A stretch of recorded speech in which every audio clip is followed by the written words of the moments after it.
Let's jump in. We're going to be in Zechariah 10 today, so if you have a copy of your scripture, and James 5. Our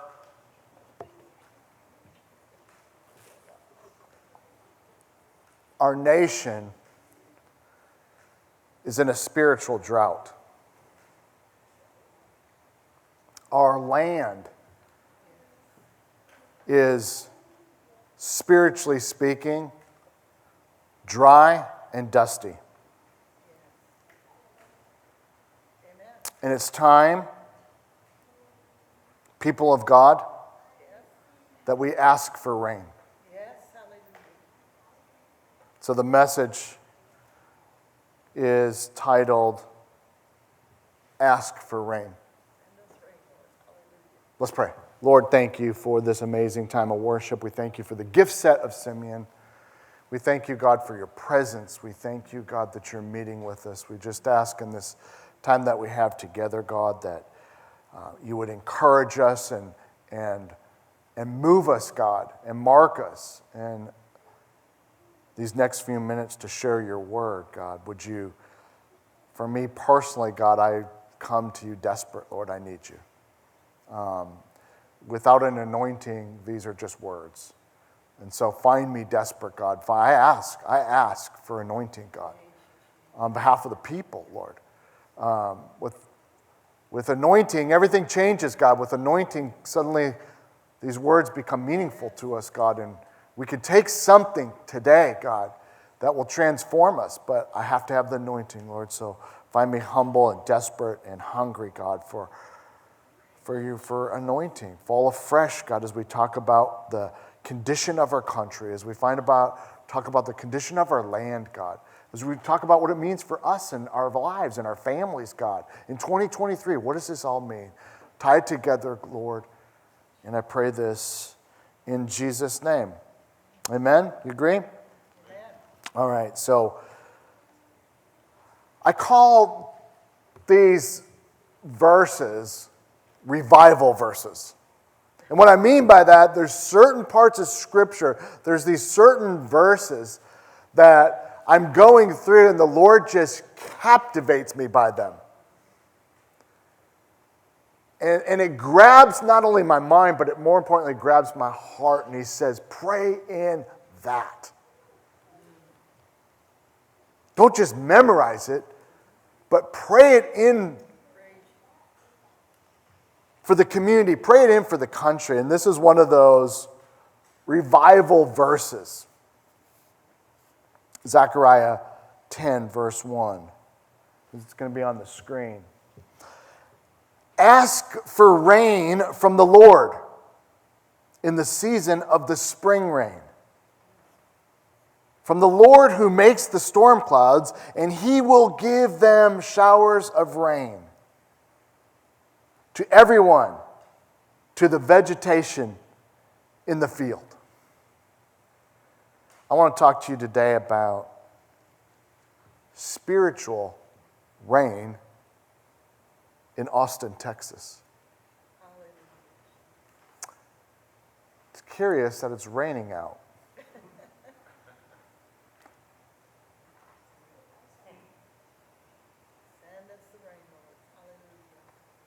The first thing is God always starts with a small cloud. And the small cloud is always prayer. When God wants to do something among a people, or God wants to do something in a region or a city, when God wants to do something in a church, he always starts with the praying people. He always starts to get people fervent about prayer. He heats up prayer to a different level when he wants to do something. It's curious to me, you may not realize this, or maybe the first time you've heard this, but it's very curious to me. Right now, in 2023, we are living in the world's largest prayer movement that's ever been known in history. You won't read about it in the Statesman. You won't see it on CNN or Fox News. But right now, in 2023, is the largest prayer movement the world has ever known. That ought to tell us something about what God wants to do. Remember, when he wants to do something, he always gets people to pray.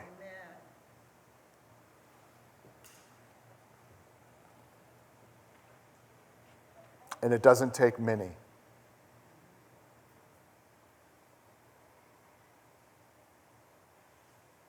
This is a great word for Rhythm Church. The faithfulness of a few can secure the blessing for the many. Let me say that again. The faithfulness of a few can secure the blessing for many. Jeremy and I were part of a church that met in a school for a lot of years, doing exactly what we did today.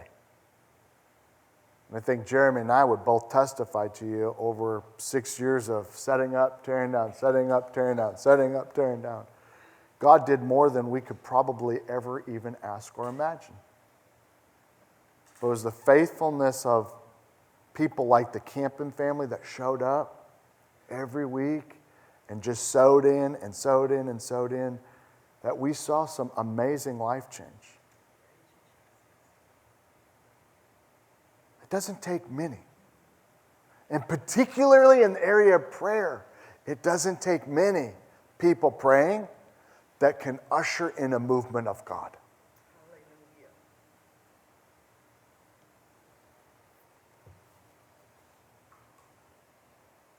God is awakening people right now to the fact that he hears prayer. More and more people, and it happens one at a time. That's his preferred method.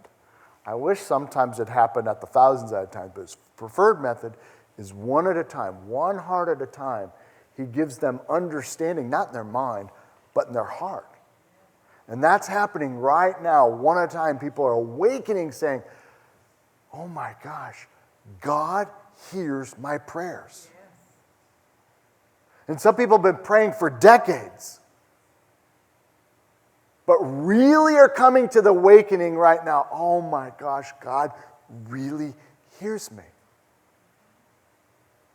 And that's happening all over Austin and beyond.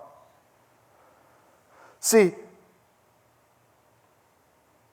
God does things because we ask him to.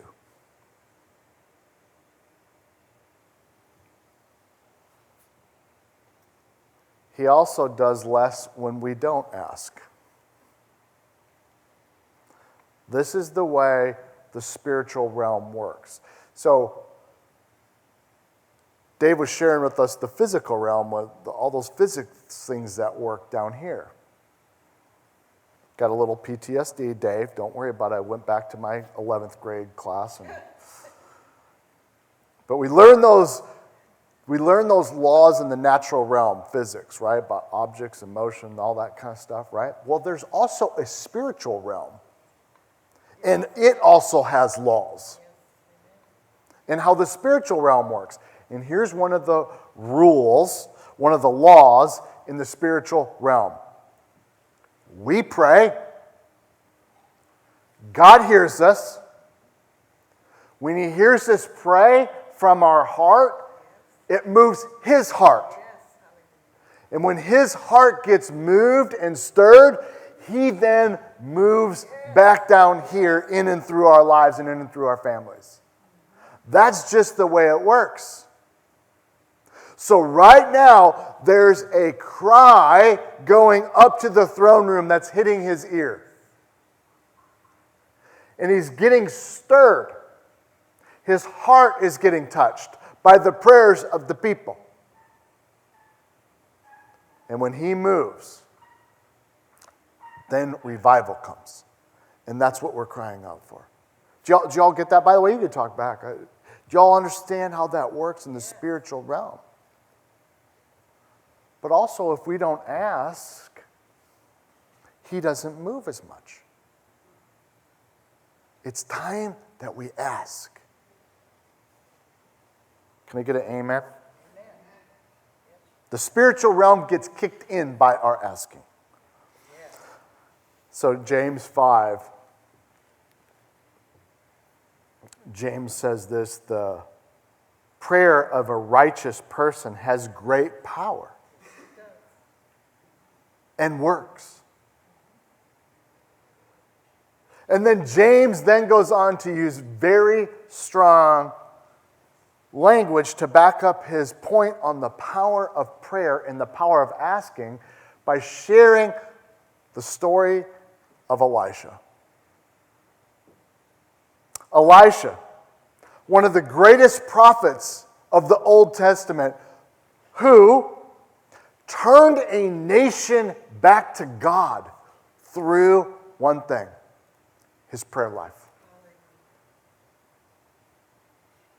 One person, one prayer life, turned a whole nation back to God. See, it doesn't take many in prayer. The faithfulness of a few can secure the blessings for the many. And Elisha, the Bible says, was a man just like us. Which means he had the same nature as we do, which means Elisha was prone to fear. He was prone to discouragement. He was prone to want to give up. Like, I'm the only one. He had an isolation prone to his heart. Can anybody relate to those other than me? See, he was a man just like us. But through his prayer life, he turned a nation. I don't know about you, but that just gives me such hope. That just gives me such encouragement that God really does hear my prayers. He really does hear my asking. And to not give up. Through Elijah's prayer life, the land did not see rain for 3 years. You can go read about the story in 1 Kings. And throughout this, now remember the times, remember the setting. This is an agricultural community. So when it didn't rain, it wasn't a matter that they didn't have green grass. It didn't rain, people died. It was the real deal. But throughout this 3 years of no rain, God supernaturally provided for Elijah. He'll provide for you too.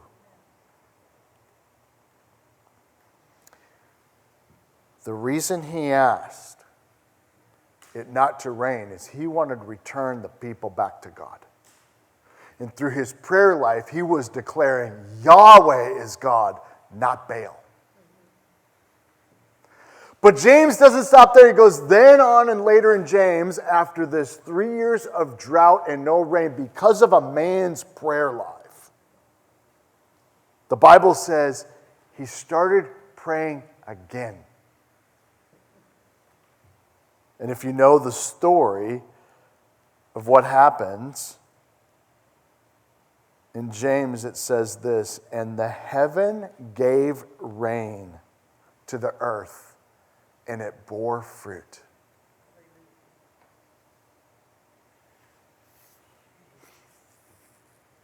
Friends, it's time we ask for rain in Austin, Texas. Spiritual rain. Yes to the physical rain, but let's aim higher. Let's ask for God for spiritual rain in Austin, Texas. So Elijah, 1 Kings 17, the first thing that happens to him as he gets about praying is this. Elijah said, there is a, ready for this? Listen, there is a sound of rushing rain. In the middle of the drought, 3 years of no rain, Elijah gets about praying and he hears something. What does he hear? He hears spiritual rain. Isn't that faith? To see what is unseen? This man who has a nature just like us, prone to discouragement, prone to fear, prone to isolation, prone to all those things that you and I face in our everyday walk. This man goes to Mount Carmel, where he puts his head between his legs and he travails in prayer. For what? That the people would know Yahweh is God, not Baal. Doesn't Lakeway, Bee Cave, Spicewood, Austin, don't they need to know Jesus is King and He's alive? And that the idols that they're chasing are really false? Well, that only comes about when a people start to travail. See, think about the posture of this man. His head between his knees, travailing, crying out, God, they need to know you. They're worshiping Baal. And through my prayer life, I know, God, you can reveal yourself as Yahweh to these people. Well, he tells his servant, go look to the sea. Tell me what you see, because I heard something. You see, friends, when you get about this, God's going to give you a promise. He's going to give you a word. You're going to hear something. And that will get you through the rest of your life.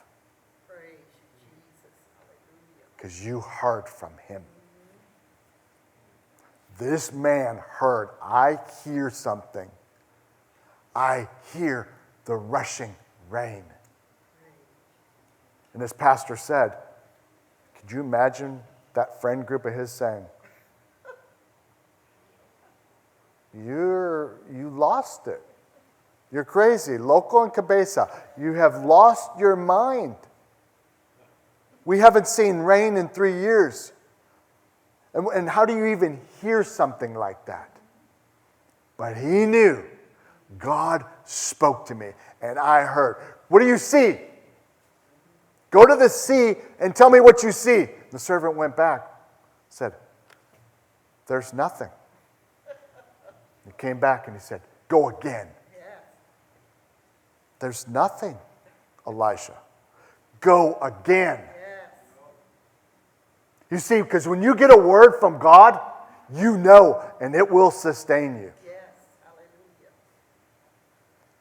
On the 7th time, friends. Think about the discouragement. Think about the wanting to give up. Think about he was a man just like us. I must have misheard you, God. He keeps telling me there's nothing out there. Rhythm Church, don't give up. Do not give up.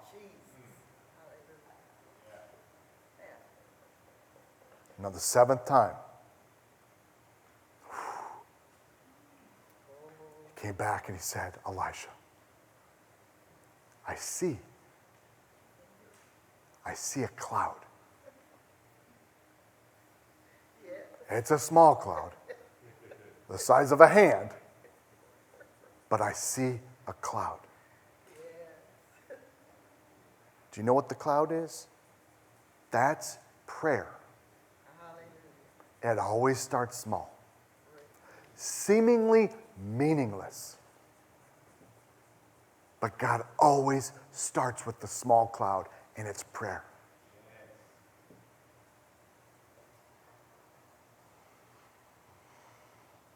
This becomes the seedbed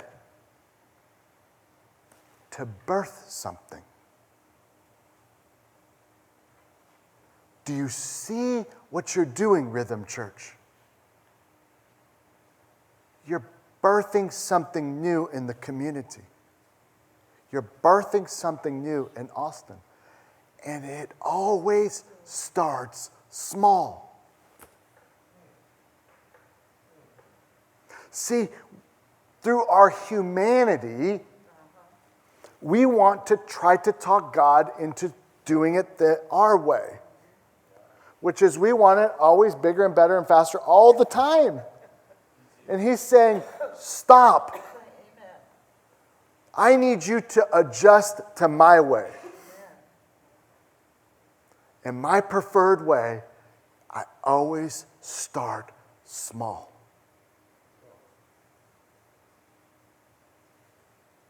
Why? Have you ever thought about that? Why? Here's why. I've come to learn this the hard way. Because when we start small, we learn to depend on Him. Yes, we do. Amen. And when we learn to depend on Him as a lifestyle, now we grow deeper roots. The deeper roots, here's the great part, and this is your future, Rhythm Church. The deeper roots enable you to handle the weight of the glory that's to come. Hallelujah. Glory. Hallelujah. If you didn't have that small beginning, you wouldn't have the root system. You didn't have the root system, now you can't handle the weight of the glory that's to come. Amen. We adjust to His ways. Now, to the world, they may say, there's just a few of you. What are you all doing? Just go do something. But to God, He's saying, oh, Rhythm Church. It's this time right now that you're going deep so that you can handle when I come. Glory. Amen?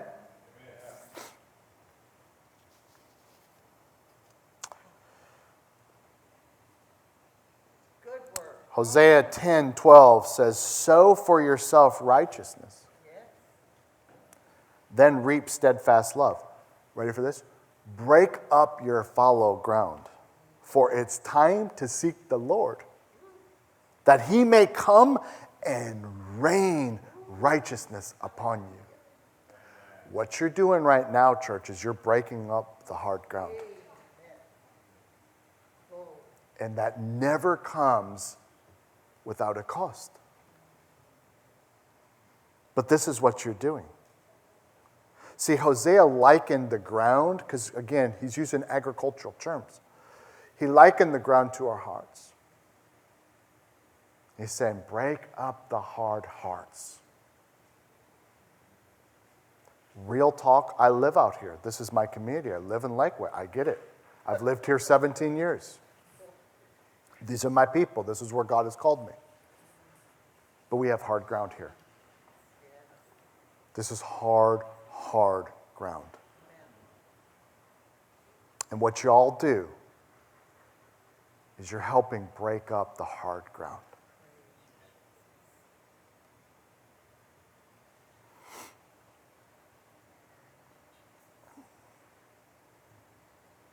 God starts to move in new ways, the small cloud. And then He starts to mess with us. He starts to mess with our sleep patterns and saying, I didn't know He was coming, but this is really personal. But he starts to wake you up in the middle of the night to pray for a dear family and dear friends that I've done ministry with.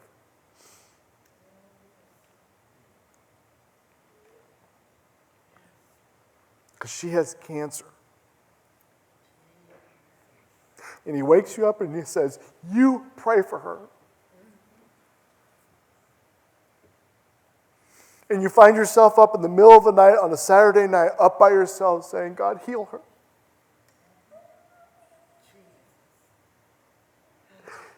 Speak to that cancer, be gone in the name of Jesus. He starts to mess with you like that. I wasn't planning on sharing that, but it's so raw, it's so personal.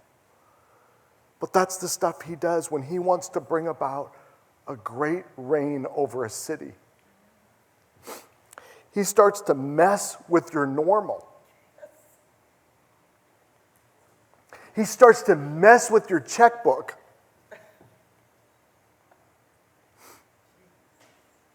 Because he wants to bring about a spiritual reign on a city.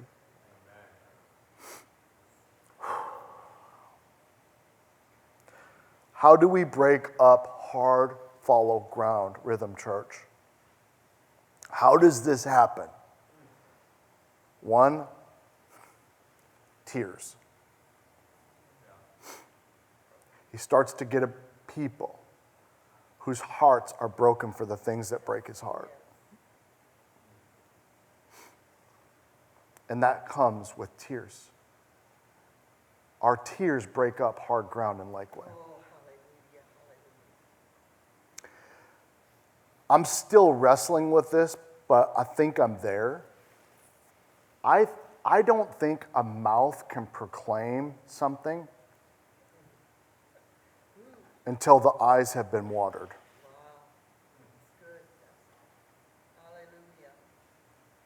And can I just be real honest? Even if you said no, I was gonna. I don't know how many pulpits in Austin are soaked with tears for our city.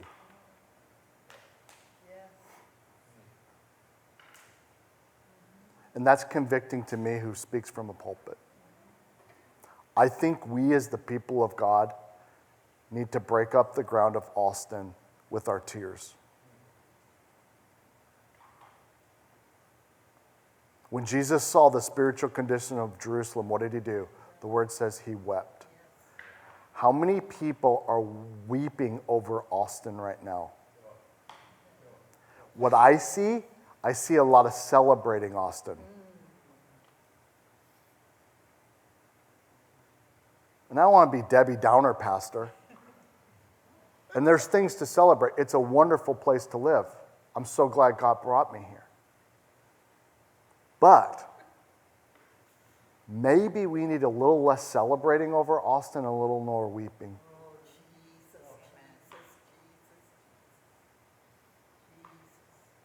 Travail is the second one. That's how you break up hard ground, you travail. And travail is really joining God's heart.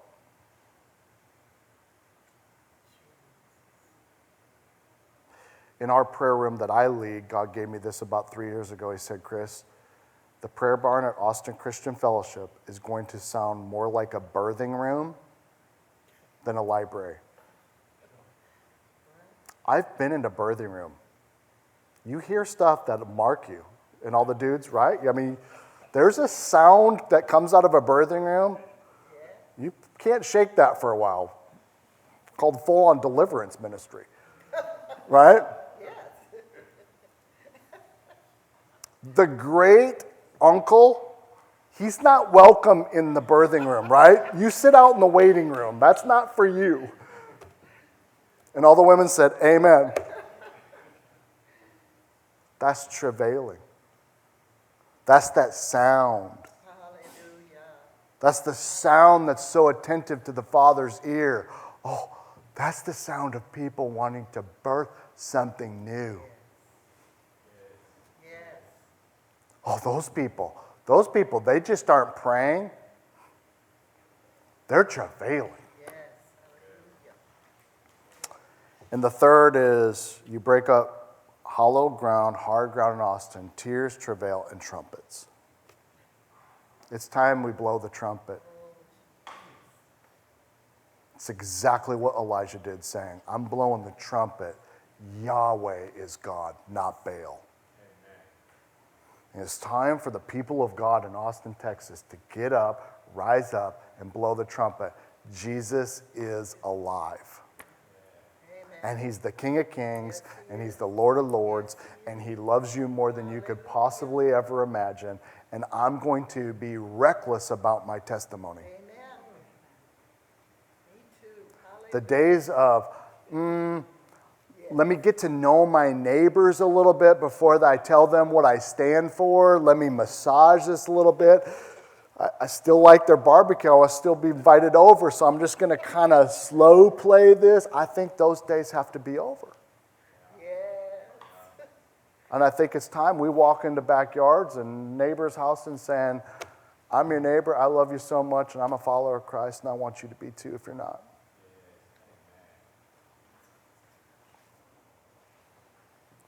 God always starts with a small cloud. And then when the small cloud happens, point 2, God then brings a shower.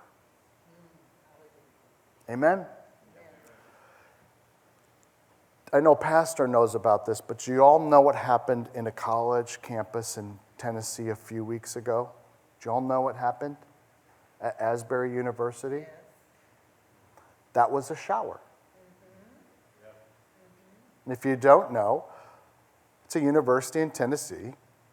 They had their normal 10 o'clock church service, led by a few people, 10, 15 people. You can go on the internet and see it. The only problem is, after the service was supposed to be done, they kept going.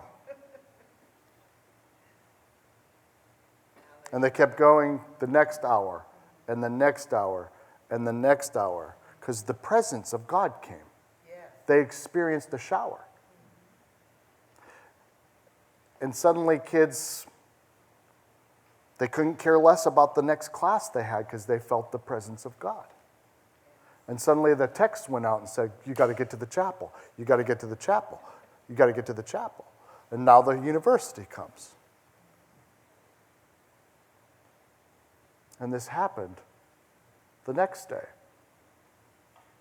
And the next day. And the next day. And pretty soon, after a few weeks, you got people from all over the world that came and bombarded this little town in Tennessee. We sent our worship leader. She went to the gas station. There's nothing there. Everyone bought everything. They weren't prepared. They were not prepared. You couldn't find a snack in the, right? I mean, the town's tiny. And hundreds of thousands came. Why would they come? Why? She was standing next to a dad and a 16-year-old son. She said, where are you from? They said, we're from Maine. We drove all night and all day. Why did you do that? Because God is here. We heard God's here. And this dad started weeping in a line, hundreds and hundreds of people deep, waiting to get into the chapel. I brought my son because I wanted him to experience this. That's a shower. So in 2015, we experienced the shower of God's blessing through an empty lake. So Lake Travis full is 681 feet of elevation. And in 2015, it was 520. I'm sorry, 620. It was 60 feet below full. Kind of like it is now. There were trees growing out of Sometimes Island. Jeremy remembers this. It was Austin City Hall got so desperate because all the people were moving there in 2015. They got so desperate, they called the pastors and said, now this is City Hall. can you pastors do something? Is there any way we're that desperate? They said, well, we can pray. They're like, we'll take whatever. So my pastor went in front of city council and he prayed this: God, fill the lake to 681. And they kind of laughed because they never heard a prayer like that. They certainly didn't hear a specific prayer like that. He said, pray it to 681. And we held a citywide prayer meeting. About 3,500 people of God's people came together and cried out for rain. We asked for rain. 365 days to the date, 1 year, exactly 1 year later, Lake Travis was at 681 feet. Look at those pictures. If you go, I encourage you, go look at Lake Travis lake levels, and you'll see God filled that lake in 30 days. 60 feet in 30 days with no property damage. Now, you may call that coincidence, you may call it, I call it him answering prayer. I call it what happens in the spiritual realm. When people get about asking God, he moves. God filled that lake. Look at that. Isn't that amazing?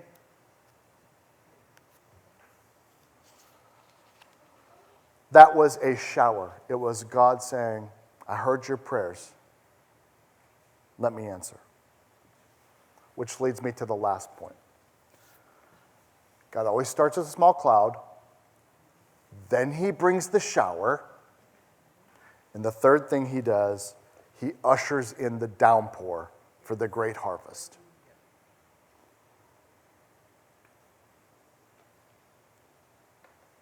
That's what I want you to ask for with me. That God would bring about a grace harvest in Austin, Texas, and a downpour of spiritual rain. See, the downpour disrupts. Yes? And I'm really convicted on this. What I think Austin, Texas needs right now is a disruption. I hear this all the time, and I think Pastor will agree with me. We leave a church service, we leave a gathering, and we hear this: I'm so encouraged. Right? Maybe you even said that. Beats the alternative. Do not mishear me. I'm glad people are leaving church services encouraged. Better than discouraged. However, you know what I want to hear right now? I'm disrupted. We don't need more encouraged people. We need more disrupted people. See, because we can hear a word from God or experience a worship service or go to church or Bible study or small group, and we can be encouraged, but nothing changes on Monday. I want a people that say, I met with the living God, I'm disrupted. My Monday just now got changed. My next week got whacked. My whole normal just got totally disrupted. That's the downpour that we're crying out for in Austin, Texas. Because when the downpour comes, people get disrupted. See, we all think about revival and we dream about that. So do I. I'm a revivalist. I pray for it every day. But I got to tell you, when it comes, it's not neat and tidy. In fact, it's messy. It's hundreds of thousands of people coming to a 5,000 person town in middle of Kentucky that disrupts everything. Every restaurant was disrupted, every convenience store, everything got disrupted in a good way. Our worship leader walked into the place, and instantly I felt like I never had before, the manifested presence of God. And this is not emotionalism, it's not hype. It's just a shower. I had another pastor friend of mine that went, and he said, after 6.5 hours, it felt like 10 minutes. And his testimony to me was, Chris, I didn't want to leave. I wasn't hungry. I wasn't tired. I didn't know what time it was. I just didn't want to leave.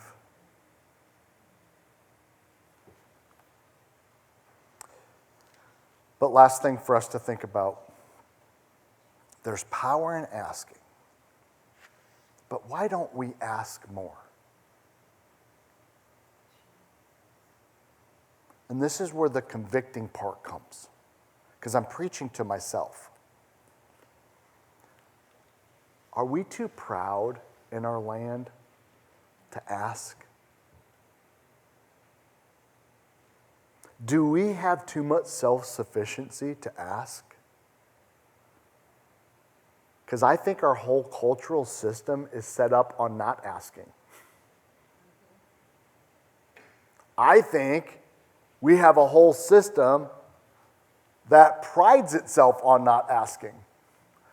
We reward not asking. Look at the way our kids are being raised. It's all about self-sufficiency. Make your own way. Make it happen. I don't think we're beggar enough in Austin, Texas in 2023.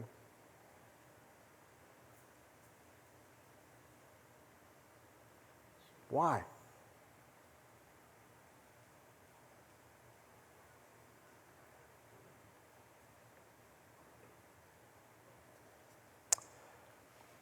Are you willing to be disrupted? Are you willing to let the Lion of Judah reign over your life?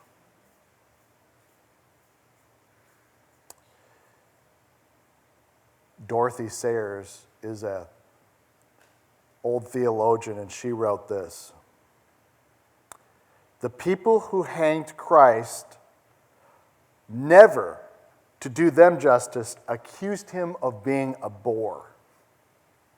To the contrary, they thought he was too dynamic to be safe. It has been left to later generations to muffle the shattering personality of Jesus and surround him with an atmosphere of tedium. We have effectively paired the claws of the Lion of Judah.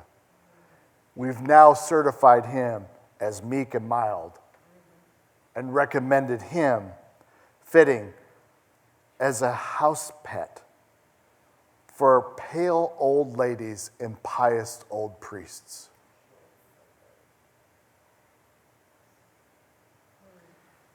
Have we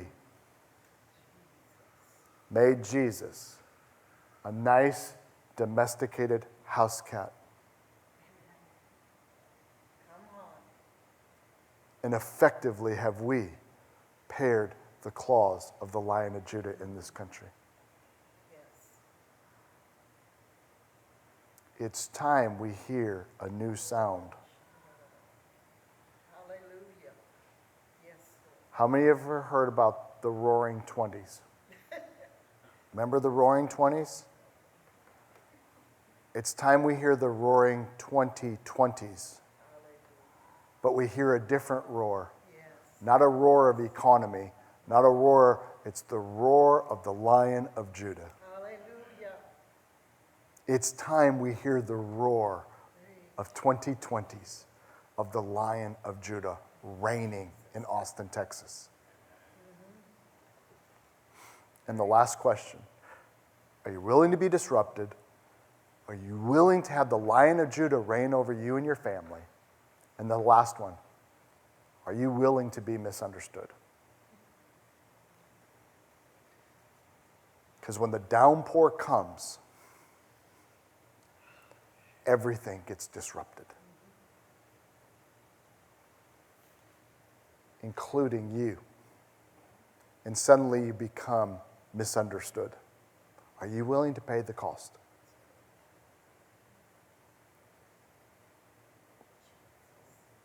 Let's pray. Lord, we ask for rain over Austin, God. We're tired of sprinkles here and there. We want the downpour, God. We want the downpour of revival, Lord. So I want to pray this for myself and anybody else that wants to join me. And I want to pray it for Rhythm Church, God. Permission granted to disrupt us. Because we want the downpour, God. Bring the rain over Austin, Texas, God. Look at what our kids are going through, God. We've got kids, God, in Lakeway and Bee Cave that are on severe medication at 10, 12 years old, God. And that's normal. We got depression in kids, Lord. That is, come on, Lord. This isn't right, Lord. We ask once again that you would turn our city back to you. Turn our nation back to you. Bring the downpour, God. We're going to cry up day and night, night and day. Let incense rise. And we understand, God, it's a small cloud that can bring about a harvest. So we're not going to get discouraged, God, and we're not going to give up. We're going to keep going. Keep praying day in and day out. Expecting, God, the downpour to come. And even if we have to go back 7 times, God, we understand the cloud is coming. So we come and leave here today with renewed hearts and minds. Revival will come to Austin, Texas. And we're not going to let go of you until it does. And we pray this in Jesus' name. Amen.